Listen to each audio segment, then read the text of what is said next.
Buenas tardes. Hoy vamos a comenzar con la primera de las 3 videoconferencias que impartiremos sobre el impuesto del valor añadido. Lógicamente, al ser la primera, vamos a tratar cuestiones generales. Tengan en cuenta que la normativa a utilizar es la ley del IVA, el reglamento, las directivas europeas, al ser un impuesto armonizado, así como la doctrina administrativa, es decir, las consultas de la Dirección General de Tributos y las resoluciones de los tribunales administrativos regionales y centrales, al igual que es recomendable consultar la jurisprudencia. Puesto que se les facilitó estos casos prácticos con carácter previo a la videoconferencia de hoy, vamos a ir con rapidez resolviendo los mismos para ver la mayor cantidad posible de cuestiones generales introductorias del impuesto sobre el valor añadido. En relación al primer caso, se les hace 2 cuestiones. Un hipotético cliente les pide asesoramiento en relación a 2 cuestiones concretas que nos sirven para estudiar, tratar el tema de la cuestión de la base imponible, y lo que les ruego que en este caso práctico, al igual que en el resto, con carácter general me señalen a través del chat público la resolución, lo que creen ustedes que es la resolución correcta de dichos casos prácticos. Lo importante es que lo hayan trabajado con carácter previo a la exposición del día de hoy, al hecho de que den la solución correcta o no, porque lo que se trata es que empiecen a manejar la normativa, la jurisprudencia, las consultas y comiencen a asesorar a hipotéticos clientes al principio con estos casos prácticos y en el futuro de una manera real.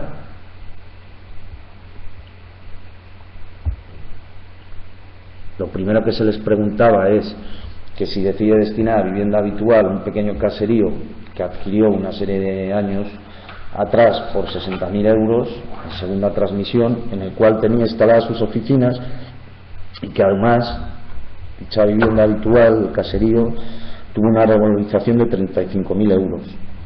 Eso por un lado. Por otro lado, la cuestión de que este señor regala a un amigo suyo unos tambores que en su día adquirió con la intención de revenderlos y cuyo coste de adquisición fue de 1.700 euros. En el primer supuesto se ha producido la desafectación del caserío, lo que constituye un autoconsumo del artículo 9.1a de la Ley del Impuesto sobre el Valor Añadido, en el que se señala en dicho artículo que se consideran operaciones asimiladas a las entregas de bienes, lo que se denomina autoconsumo externo, la transferencia de bienes corporales del patrimonio empresarial o profesional del sujeto pasivo al patrimonio personal o al consumo particular de dicho sujeto. Estas operaciones deben gravarse por el IVA, ya que si bien en ellas no hay transmisión del poder de disposición o no hay contraprestación, que son los requisitos que definen las entregas de bienes como operaciones sujetas al IVA, el gravamen es necesario para evitar distorsiones en el funcionamiento del IVA, puesto que en caso contrario o se consolidarían porcentajes de deducción que no se corresponden a la realidad, a la utilización final del bien, o se quedarían sin tributar consumos finales de bienes, con lo que se rompería en cualquier caso la neutralidad de este impuesto. Al respecto hay una serie de resoluciones de la Dirección General de Tributos que les señalo en la diapositiva.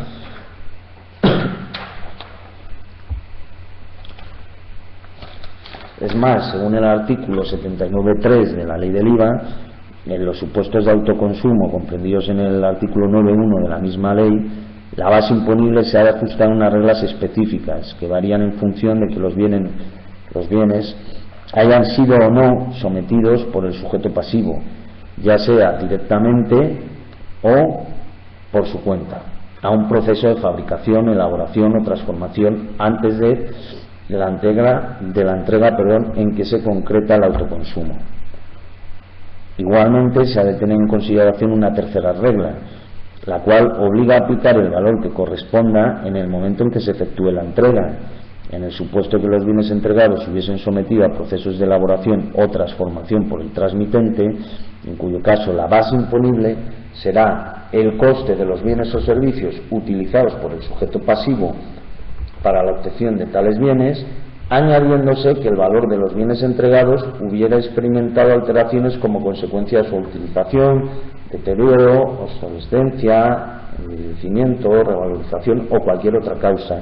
Se considerará como base imponible el valor de los bienes en el momento en que se realiza la entrega. En la segunda de las cuestiones, el regalo de los tambores también constituye un supuesto autoconsumo. Además, en este caso queda sujeto y no exento, de conformidad con el citado artículo 79.3.1. La base imponible viene determinada si los bienes son entregados en el mismo estado en que fueron adquiridos, sin haber sido sometido a proceso alguno de fabricación, elaboración o transformación por el sujeto pasivo por su cuenta, cosa que ocurre en este caso, por lo que hubiese sido fijada en la operación para los que dichos bienes fueron adquiridos. Ciertamente se plantea en este caso el problema de constatar que, en efecto, los bienes no han sido sometidos desde su adquisición a proceso alguno de fabricación, elaboración o transformación. Cuestión que, sin embargo, en nuestra opinión resulta relativamente fácil de determinar. Por el contrario, es más probable que se produzca un problema formal derivado de la falta de documentación, facturas de adquisición con la base imponible, sobre todo si el bien se adquirió hace muchos años. En este caso en concreto, como la base imponible sería la cuantía que en su momento este señor pagó por la compra de los tambores, aplicándosele el 21%, nos da esos 357 euros.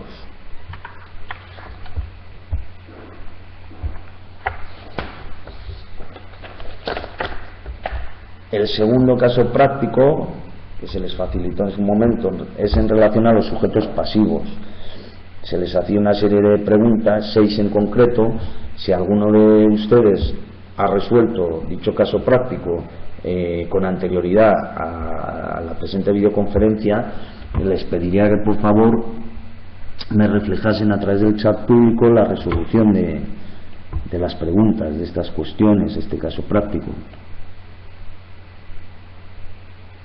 Como han visto con el primer caso práctico, consultando la normativa se llega con cierta facilidad a la solución. En este primer caso práctico que acabamos de desarrollar se trata de que consulten la cuestión del autoconsumo en el impuesto sobre el valor añadido, y en este segundo caso práctico, el relativo a los sujetos pasivos, se trataría de determinar quién ostenta la condición o no de sujeto pasivo. Si no lo han hecho este caso práctico con anterioridad, lo vamos resolviendo sobre la marcha si les parece. En el primer caso, la empresa Coxa vende un taladro a don Luis S. por 3.000 euros, un albañil establecido en Cáceres o donde fuese. El sujeto pasivo, la empresa Coxa S.L., que es la persona jurídica que tiene la condición de empresario o profesional y es quien realiza la entrega de bienes sujeta al impuesto. Alguno de sus compañeros ya se ha animado a contestar a las preguntas y efectivamente lo hace con muy buen criterio. En el segundo caso, la señora es quien presta el servicio a efectos del IVA y por tanto tiene la consideración de empresario profesional. Hablamos de una señora que alquila un local comercial a otro señor. En el tercer caso es la mercantil quien realiza la adquisición. En el cuarto supuesto, que es una empresa italiana identificada fiscalmente en ese país que compra mobiliario a una empresa francesa y dicho material es enviado a una empresa ubicada en Sevilla que paga a la italiana una cuantía económica en concepto de compra del mobiliario, se trataría de una operación triangular donde la empresa ubicada en Sevilla es el sujeto pasivo de esta operación. Había que acudir al artículo 84.1.2 de la ley del IVA, que señala que son sujetos pasivos del IVA los empresarios o profesionales para quienes se realicen las operaciones sujetas al IVA en una serie de supuestos referidos en dicho precepto, entre los que se citan que dichas operaciones se efectúen por personas o entidades no establecidas en el territorio de aplicación del IVA.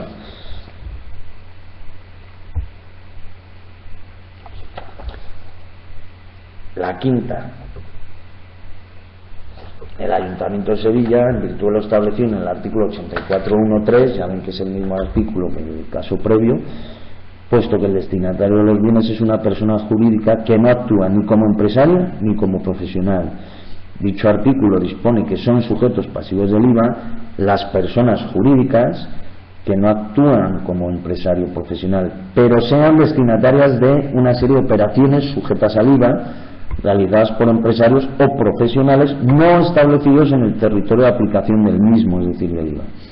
Las entregas subsiguientes a las adquisiciones intracomunitarias, a las que hace relación el artículo 26, apartado 3 de la Ley del IVA, cuando se haya comunicado al empresario o profesional que las realiza el número de identificación que, a efectos del IVA, tenga asignado la Administración española. Y otro supuesto es el de prestaciones de servicios a los que se refieren los artículos 60 y 70.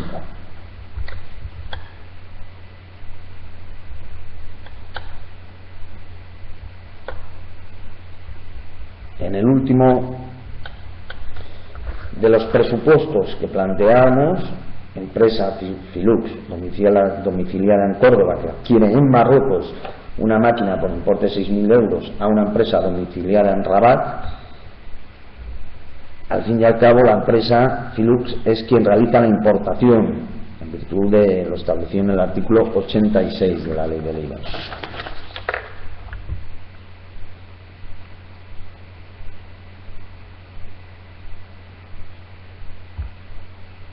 En cuanto a una de las cuestiones que plantea uno de sus compañeros, efectivamente la presentación que yo estoy utilizando para la videoconferencia del día de hoy se les facilita por parte de la Escuela de Negocios y Dirección.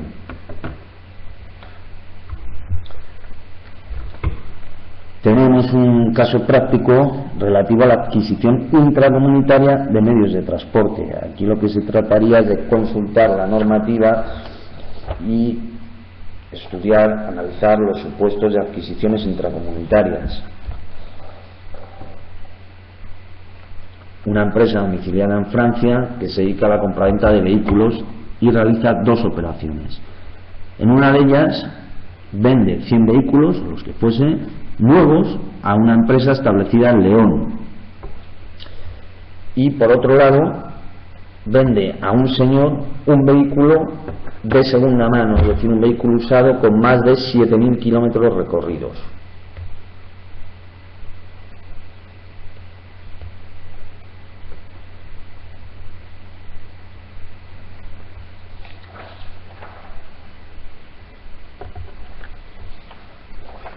Siempre siguiendo la normativa, porque aunque no lo hubiesen realizado con carácter previo a la realización de esta conferencia, estos casos prácticos, pueden consultar la normativa y así sobre la marcha los vamos resolviendo. En este caso se trataría de consultar los artículos relativos a las adquisiciones intracomunitarias de medios de transporte, en concreto el artículo 13 de la Ley del IVA.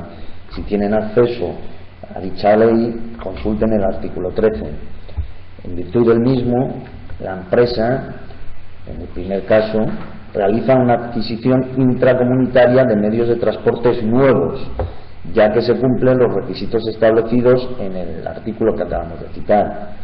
Se efectúa a título no oneroso, se efectúa por empresarios profesionales o personas jurídicas que no actúen como tales, y el transmitiente es un empresario o profesional.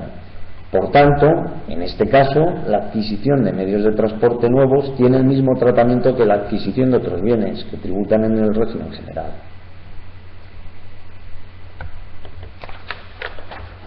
En el segundo de los casos, la empresa vende, domiciliada en Francia, vende a un particular un vehículo de segunda mano. Se trata de la compra de un medio de transporte efectuado por un empresario. El vehículo lleva recorrido 7.000 kilómetros No es nuevo, según la ley del IVA, puesto que el límite se establece en 6.000 kilómetros, y esto es importante.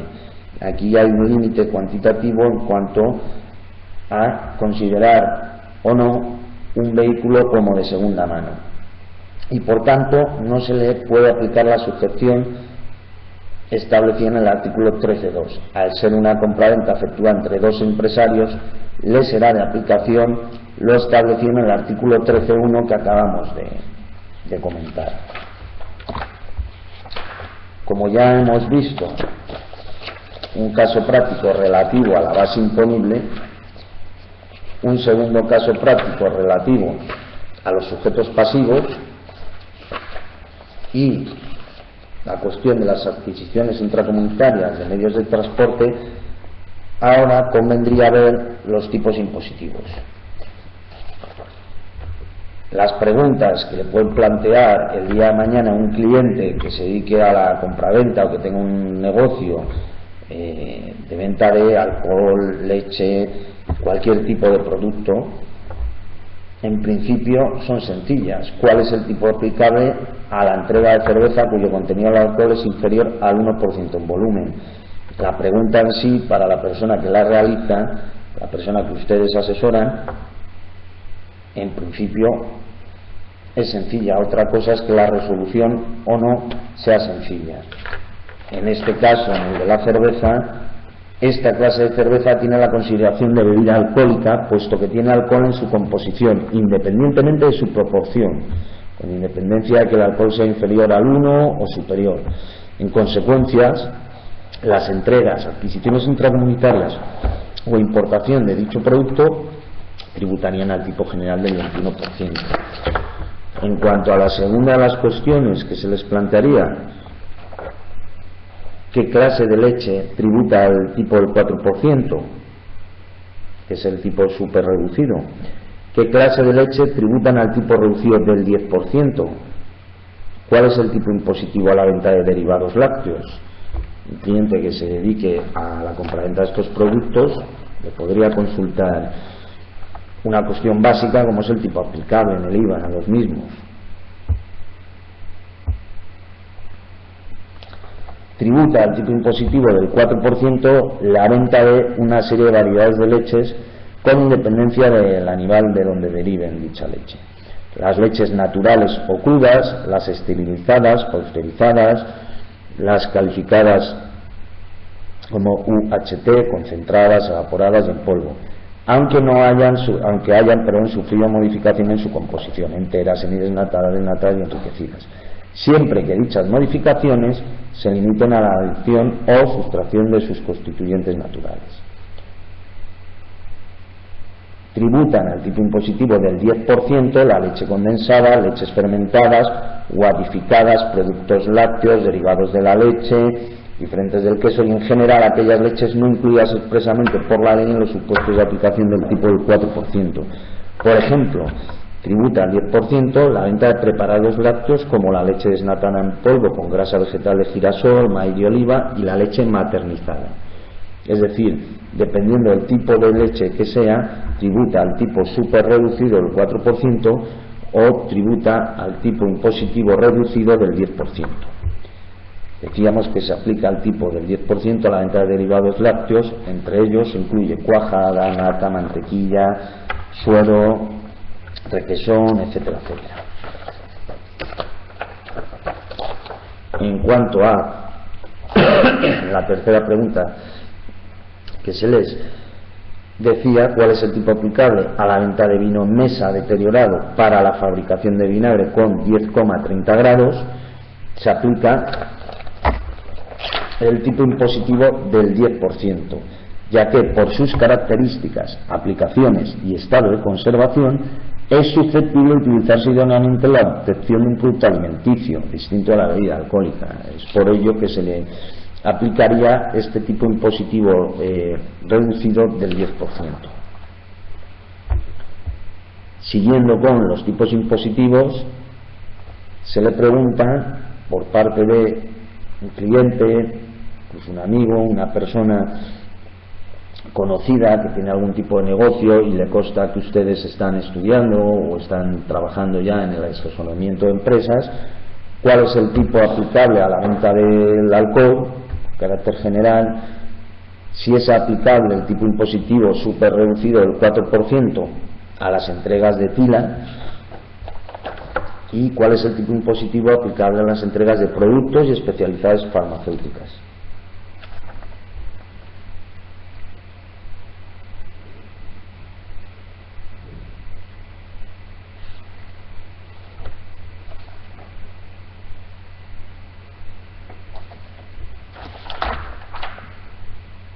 Bueno, algunos de ustedes se están animando a contestar las preguntas y además lo están haciendo bien.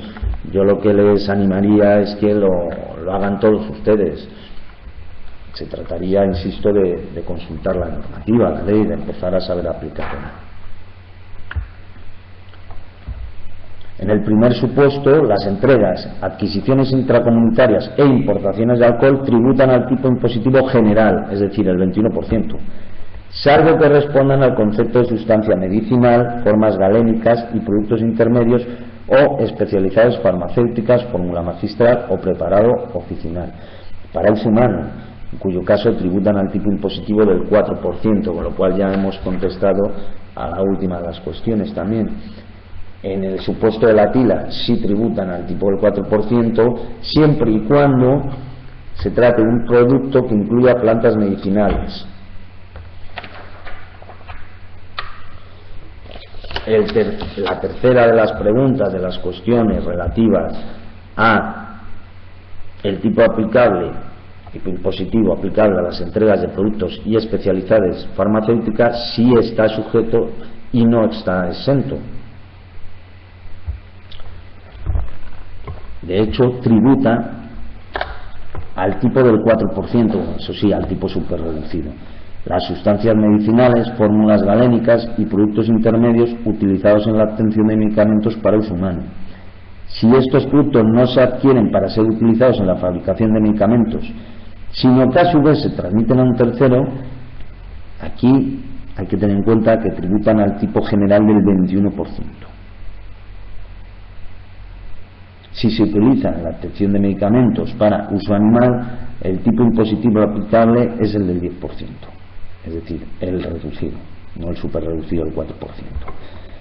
En todo caso, hay que estar, además de a la ley del impuesto sobre el valor añadido, en este caso en concreto, a una normativa específica al respecto, que es la ley 25/1990 de 20 de diciembre del medicamento.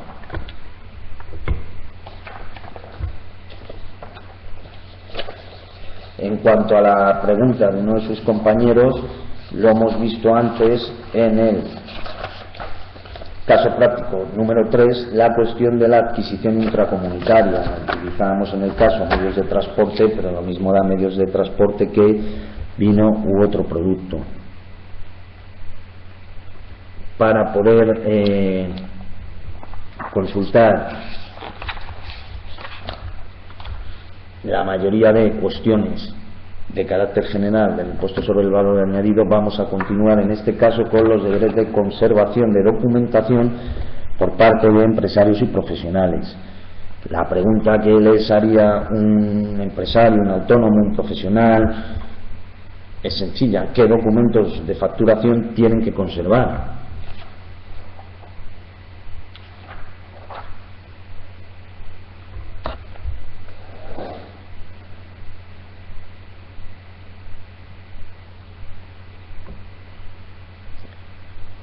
Y, como efectivamente comenta uno de sus compañeros, en primer lugar tendrían que conservar las facturas recibidas, asimismo las copias o matrices de las facturas expedidas, es decir, de las que ellos emiten, los justificantes contables en el caso de la inversión del sujeto pasivo, los recibos de las operaciones expedidos en el ámbito de operaciones sujetas al régimen especial de agricultura, ganadería y pesca, tanto el original de aquel por parte del expedidor como la copia por parte del titular de la explotación, porque en estos casos de operaciones sujetas al régimen especial de la agricultura no se emite una factura como tal, sino un recibo. y los documentos acreditativos del pago del IVA a la importación, como por ejemplo lo que comentaba uno de sus compañeros de venta de un producto a un país de la Unión Europea, como que es Italia, Francia, Reino Unido, etcétera, etcétera. La obligación de conservación de facturas y otros documentos se exige también a los empresarios o profesionales acogidos a los regímenes especiales del IVA, como puede ser, ya saben, los regímenes especiales del IVA, agencias de viajes, oro de inversión, etcétera, etcétera. Y a los que, sin tener la condición de empresarios o profesionales, sean sujetos pasivos del IVA, cuando en este supuesto esta obligación se circunscribe a las facturas recibidas y a los justificantes contables mencionados en la normativa.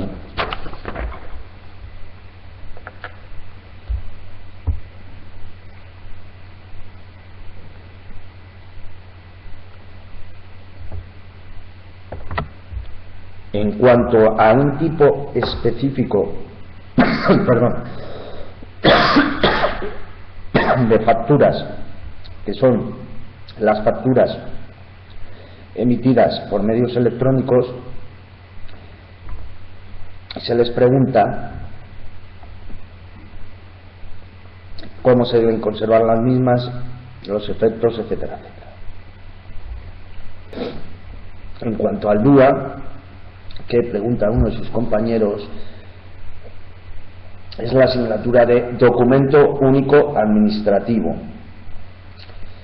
que se utiliza en la cuestión de importación-exportación y se puede tramitar de manera electrónica, por medios electrónicos también, a través de la página web de la agencia tributaria. Se trataría de la declaración de exportación, básicamente, o de importación, dependiendo. En relación al DUA, tengan ustedes en cuenta la aplicación en determinados supuestos de los impuestos especiales.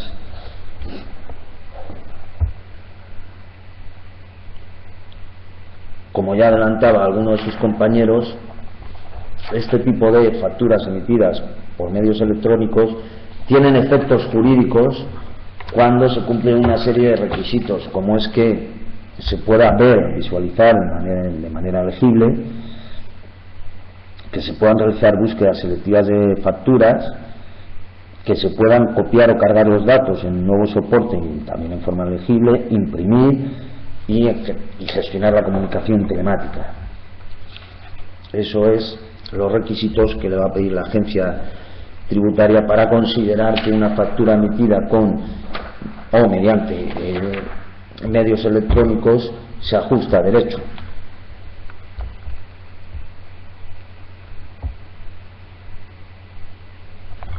En este caso práctico, lo que se trata de resolver, consultar, estudiar, es la distinción, la diferencia entre entrega de bienes y prestaciones de servicios. Si han consultado la ley del IVA, se habrán dado cuenta que no es lo mismo, son situaciones diferentes y como tal se regulan de manera diferente en la ley del IVA.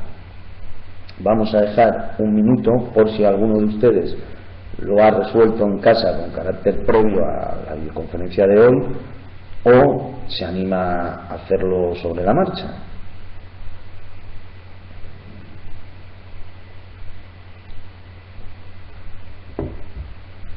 Como a lo largo de todos los casos prácticos se trataría de consultar la ley del IVA. Es más, ya les adelanto que el artículo que se va a aplicar es el artículo número 8.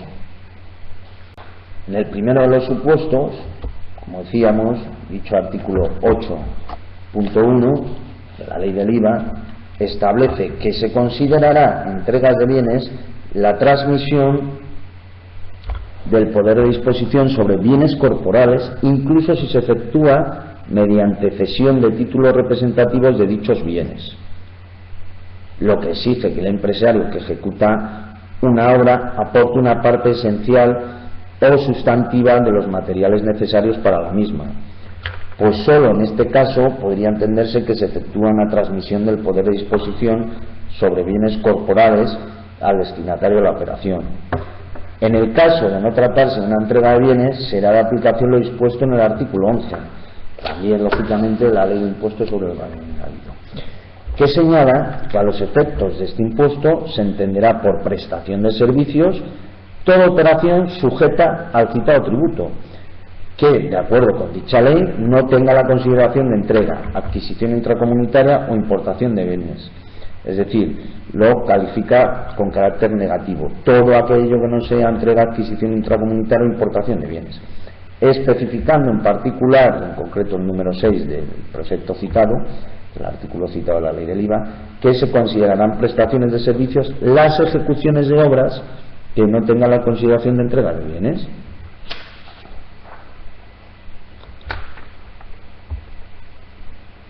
Analizando cada uno de los tres supuestos, en el primero de ellos cabe suponer que los productos aportados por la mercantil, por Agroex, son de escasa importancia, ayudantes e inertes, de escasa importancia, teniendo más relevancia la labor de mezcla y envasado, por lo que debe entenderse que estamos en presencia de una ejecución de obra y por tanto se la debe considerar como prestación de servicios.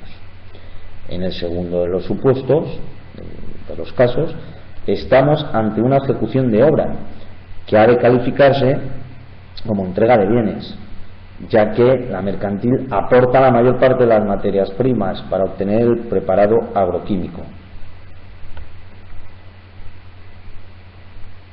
Es decir, en el primer supuesto se trataría de prestación de servicios, en el segundo entrega de bienes. ¿Por qué? Porque en el primer supuesto no se aportan productos de escaso valor, mientras que en el segundo caso la mayor parte de las materias las está aportando la propia mercantil, la empresa Agroex. Y por último, en el tercero de los casos que poníamos, en el que la mercantil recibe el producto a granel y solo y simplemente realiza la labor de envase y etiquetado, que también aporta la empresa cliente. En este supuesto nos encontramos ante una prestación de servicios y no ante una entrega de bienes, ya que la mercantil no aporta ningún tipo de material por su cuenta, simplemente se limita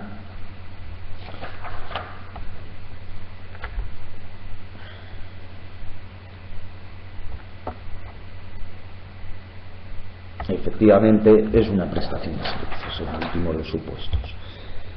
Vamos a abordar ahora, estamos llegando al Ecuador, a la mitad de la videoconferencia, un caso relativo a las exenciones en importaciones y a la cuestión de la doble imposición. Veremos más adelante un caso relativo al devengo y sobre todo a los efectos del mismo, otro caso más del devengo, pero en esta ocasión sobre las operaciones urbanísticas, que es un caso muy frecuente que se consulta con mucha facilidad por parte de los empresarios, la cuestión de la firma de las facturas, obligatoria, no obligatoria, etcétera, etcétera, la facturación de servicios a persona física, no jurídica, se resolvería cuando procede la factura rectificativa, la entrega de bienes inmuebles y finalizaremos a las 9 de la noche.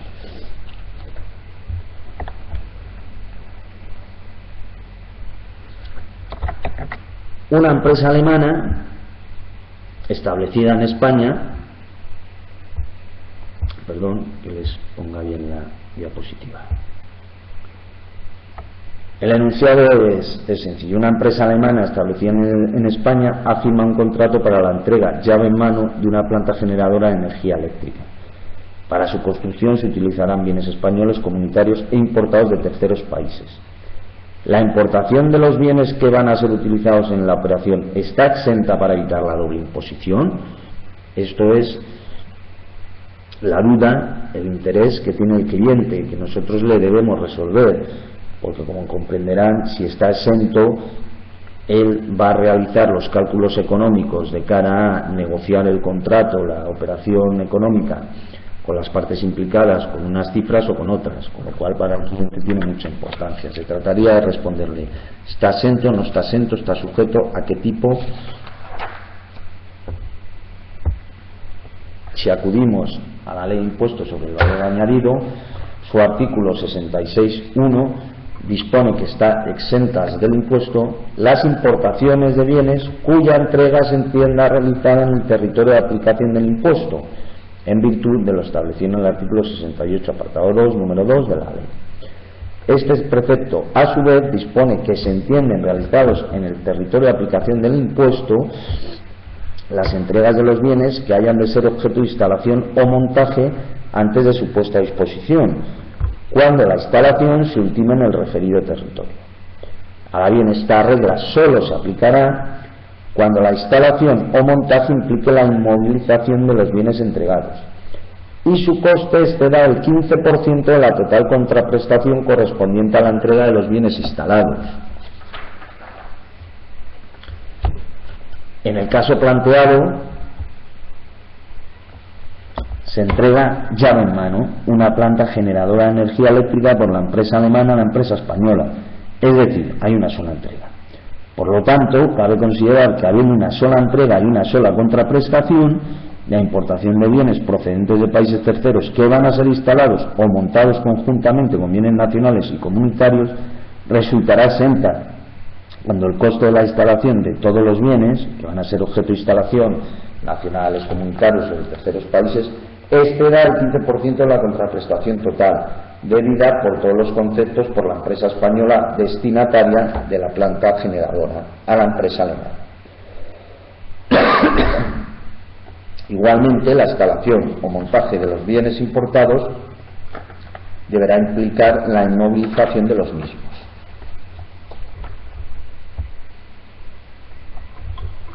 En cuanto al devengo,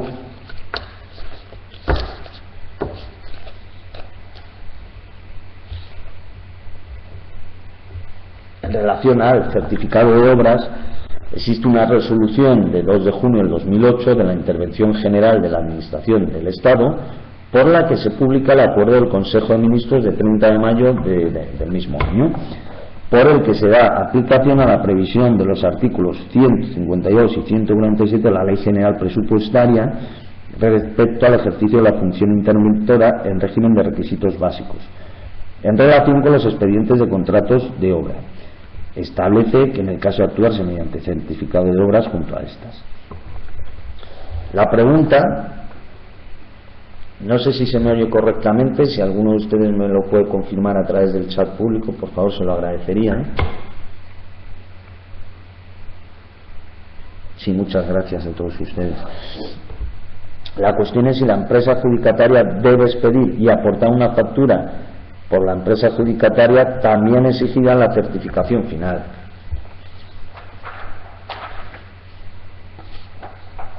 La respuesta es sí. No obstante, solo cuando se ha producido el devengo del IVA nace la obligación de repercutir dicho impuesto, repercusión que se efectúa mediante la consignación de la correspondiente cuota en la factura que se expida al efecto. Por lo tanto, una factura expedida con anterioridad al momento de producirse el devengo del impuesto, aunque reúna todos los datos y requisitos previstos en el artículo 6 del Real Decreto que desarrolla la ley del IVA, del desarrollo reglamentario, no surtirá efectos en cuanto al IVA, más que cuando resulte preceptiva su expedición por haberse devengado dicho impuesto.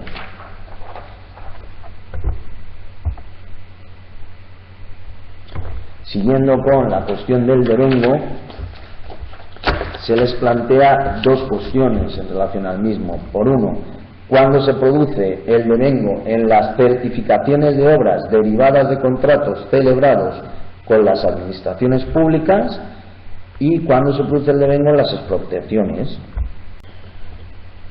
La primera de las cuestiones, cuando se produce el devengo en las certificaciones de obras derivadas de contratos celebrados con las administraciones públicas, se trata de una cuestión que ha suscitado en el pasado muchísima controversia, y de hecho había dos posturas, dos tesis.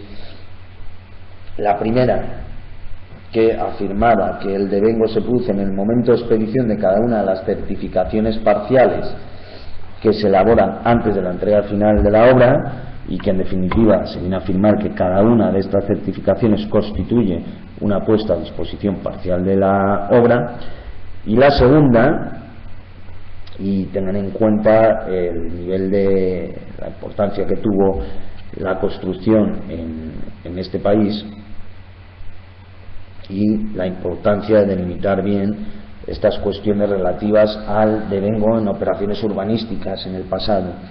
Y decía que la segunda de las hipótesis, de las tesis, era que la propia expedición de la certificación parcial no produce el devengo, de manera que este se sitúa en el momento de la recepción final de la obra.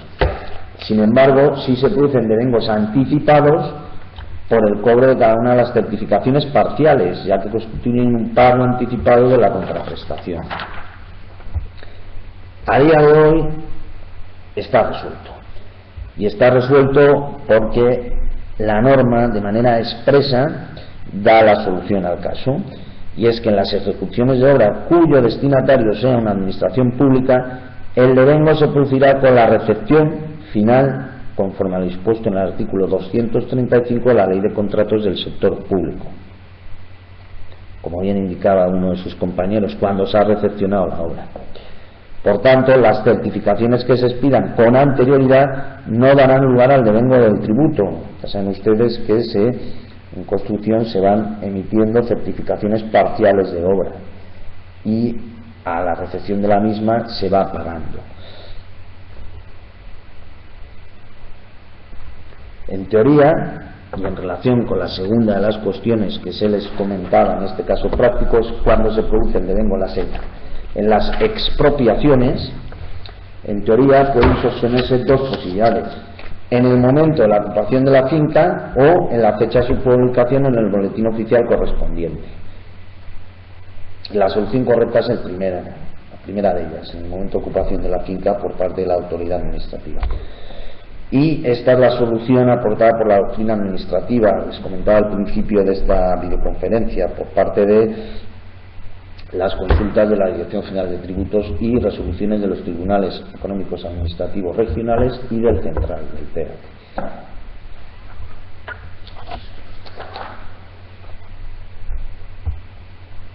Esta es una pregunta sencilla que se puede plantear el día de mañana a cualquiera de sus clientes, y es si deben ir firmadas de forma obligatoria las facturas, si pueden ir firmadas o no.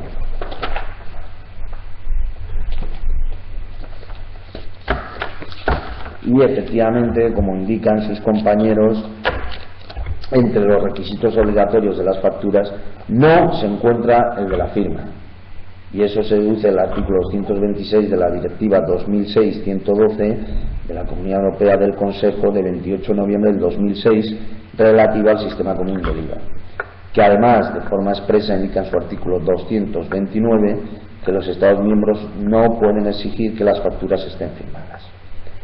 De ahí, como les comentaba también al principio de la exposición del día de hoy, la importancia de las directivas de la Unión Europea, puesto que el IVA es un impuesto armonizado, a diferencia del impuesto sobre sociedades, IRPF, etcétera, etcétera.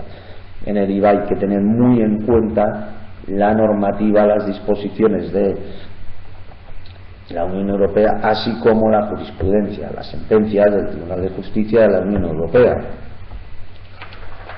porque ya saben que las sentencias del Tribunal de Justicia de la Unión Europea dictadas en relación a un asunto de una empresa holandesa, irlandesa, etcétera, etcétera, son de aplicación en España.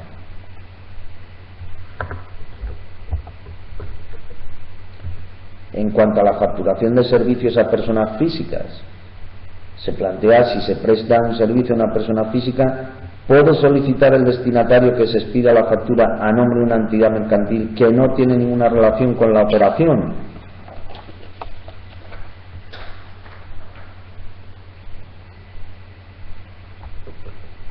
Y efectivamente, como todos ustedes señalan, debe expedirse la factura a nombre de la persona que encargó la prestación del servicio.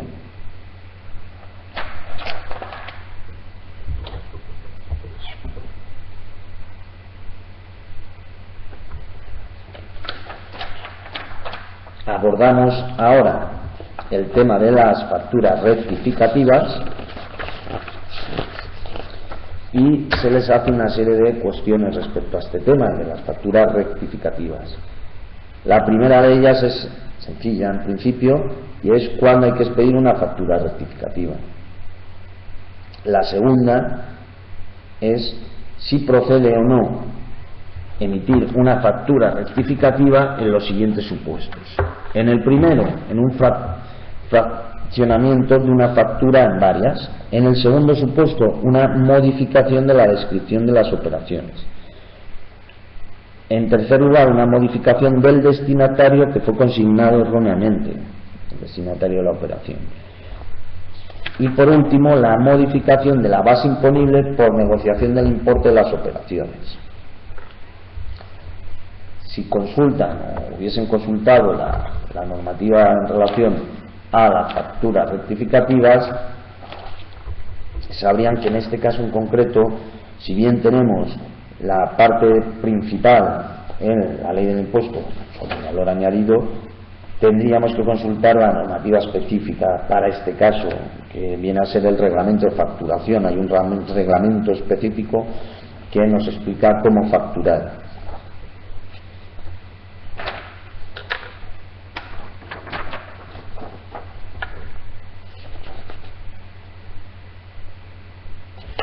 La primera de las cuestiones, ¿cuándo hay que expedir una factura rectificativa? La factura debe expedirse, la factura rectificativa, en los siguientes supuestos. Cuando la factura original no cumpla los requisitos del reglamento de facturación.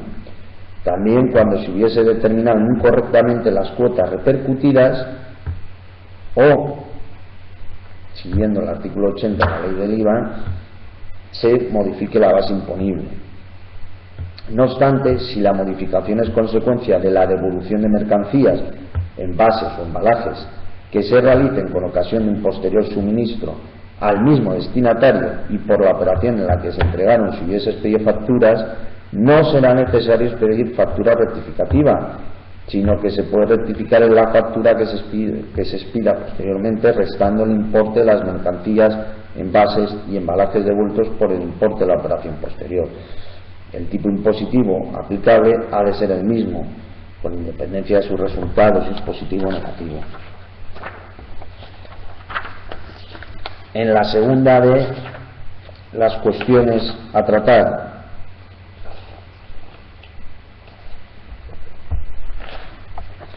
debe expedirse la factura rectificativa cuando haya que modificar la descripción de las operaciones, cuando se haya consignado erróneamente el destinatario y cuando se modifique la base imponible como consecuencia de una negociación del importe de las operaciones.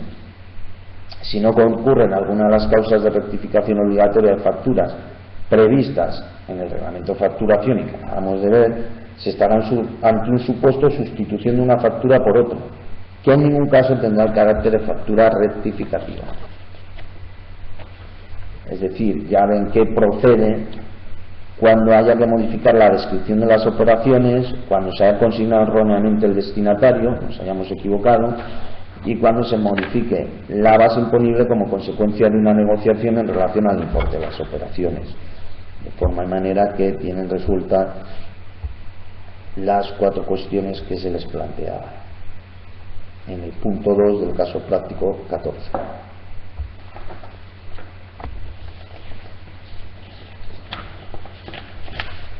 Vamos a ver un caso práctico más, esta vez en relación a la entrega de bienes inmuebles.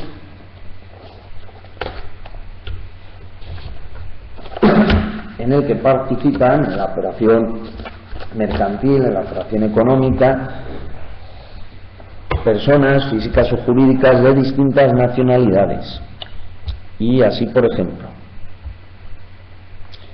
imaginemos un promotor inmobiliario residente en Uruguay que realiza en Venda Almádena la promoción de 24 o las que sean viviendas unifamiliares. Una vez terminada su construcción, se procede a su entrega de las viviendas unifamiliares a los adquirientes y todos ellos con residencias fijadas en distintos estados de la Unión Europea, pero en estados de la Unión Europea. Al respecto, si se consulta la normativa, la ley de impuestos sobre el valor añadido, nos percataremos al consultar el artículo 68.2.3 de dicha ley que se considerarán realizadas en territorio de aplicación del impuesto las entregas de bienes inmuebles que radiquen en dicho territorio. En estas transmisiones no se presenta ninguna importancia al lugar de residencia del transmitente ni del adquiriente.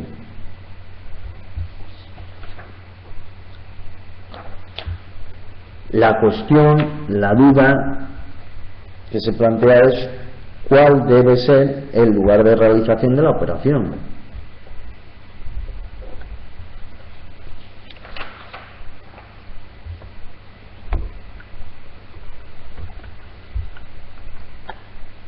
Porque en virtud de donde se considere realizada la operación, se aplicará o no el IVA.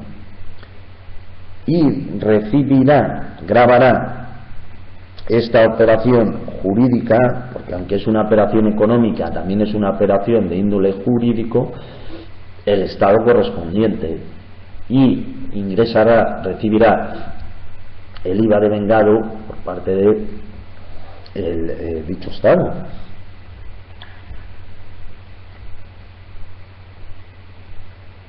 Ya se están animando ustedes a resolver el caso y lo están resolviendo como lo han hecho a lo largo de toda la videoconferencia el día de hoy, aquellos que se han animado a resolver los casos prácticos con carácter satisfactorio, positivo, lo están resolviendo bien. Ya les digo que al menos espero que la videoconferencia el día de hoy les haya servido para, si lo tuviesen, quitarse el miedo a consultar la normativa y aplicarla. Al fin y al cabo era lo que se trataba, que hubiesen consultado la normativa y haber resuelto una serie de casos prácticos. Y efectivamente, como señalan sus compañeros, se trata de bienes inmuebles situados en un territorio de aplicación del IVA. ¿En qué territorio? En el español. Por tanto, la entrega de los mismos se considera efectuada en el citado territorio y es la Administración española la competente para gravar las citadas transmisiones. Esto es importante porque saben que aunque el IVA es un impuesto armonizado, lo que dicen las directivas al respecto es que dentro de una horquilla, dentro de un margen, los estados pueden poner distintos porcentajes de tipo impositivo. Por eso habrán visto que, por ejemplo, una de las quejas por parte de determinados sectores es que en España el IVA al sector cultural es uno de los IVAs más elevados de toda la Unión Europea, porque en Francia, en otros países, se aplica un tipo impositivo distinto. De ahí la importancia de determinar qué país es el que grava la operación. El promotor uruguayo se verá por su parte obligado a nombrar representante fiscal en España, sin perjuicio de que su tributación corresponda a la de empresarios con establecimiento permanente de actividad esporádica, esto es, obras de construcción, instalación o montaje, cuya duración es de 12 meses, tal y como señala el artículo 69.3 de la Ley de Impuestos sobre el Valor Añadido.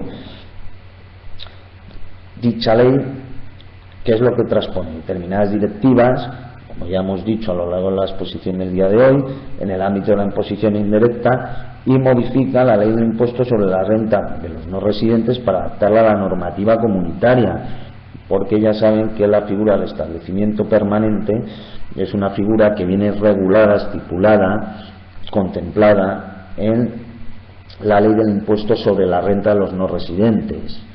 Muchas veces la Ley del Impuesto sobre Sociedades nos remite a otra normativa, la Ley del IRPF nos remite a la Ley de Impuestos sobre Sociedades, la Ley del IVA en ocasiones también nos remite a otra normativa, y hay que tener en cuenta el conjunto de la normativa de aplicación de los tributos. Espero que les haya sido de ayuda la videoconferencia que estamos finalizando relativa a las cuestiones generales del impuesto sobre el valor añadido.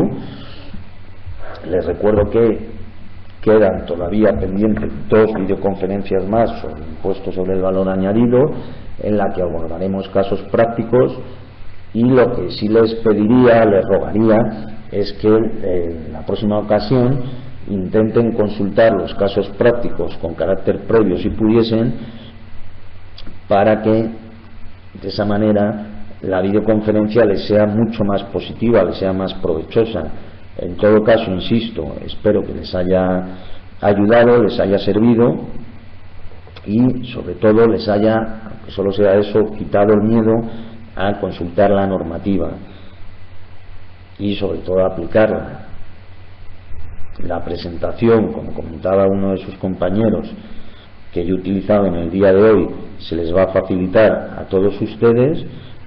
Por mi parte, creo que he resuelto la mayoría de las cuestiones que me han planteado a través del chat público. Creo que no les queda ninguna cuestión al respecto. Insisto, si tienen alguna duda, consulta, sugerencia, me la realizan por favor a través del chat público. En cuanto al comentario de uno de sus compañeros en cuanto al plazo de recepción de los casos prácticos, yo volveré a hablar con la Escuela de Negocios y Dirección, pero me consta que con carácter general se envía con bastantes días de antelación, o al menos con varios días de antelación, como para poder realizarlo. También me consta que la mayoría de ustedes trabaja y hacen un esfuerzo para conciliar el trabajo con la formación.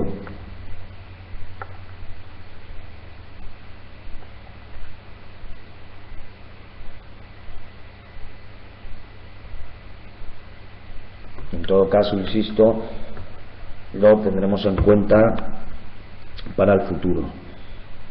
Reitero mi agradecimiento a todos ustedes, insisto, espero, confío en que les haya servido la videoconferencia del día de hoy, en haber resuelto todas las dudas que les haya planteado, y espero volver a contar con ustedes en las próximas videoconferencias del impuesto sobre el valor añadido que daremos, en el que abordaremos otras cuestiones ya de este tributo, como ya los regímenes especiales, ya la liquidación del tributo, etcétera, etcétera.